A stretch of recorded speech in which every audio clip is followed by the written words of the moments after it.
شيخنا الحبيب، كنت قبل فترة في زيارة إلى بيت الشيخ شعيب الأرناؤوط مع بعض الدكاترة وفيهم رجل أشعري المذهب، فأخذ الشيخ شعيب يرد عليه وينقض مذهب التأويل، وصرح برجوعه إلى مذهب السلف ونبذه للتأويل.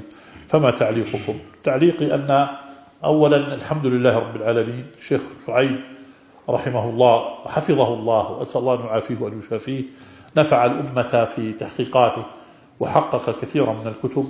ومن عاش مع الحديث ومع أهل الحديث فإن الله لا يضيعه.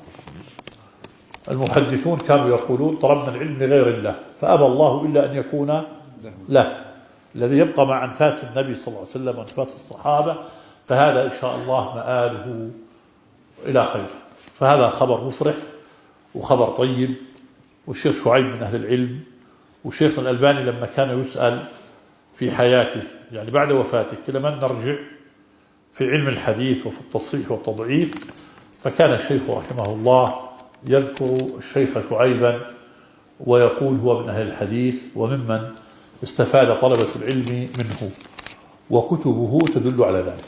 خدم الكتب كثيرا من كتب الحديث، خدم مسند الإمام أحمد فنشره في نحو 55 مجلدة، ونشر السنن، أتم السنن الأربعة فخدمها، فجزاه الله خيرا. وأبرز كثيرا من كتب التراث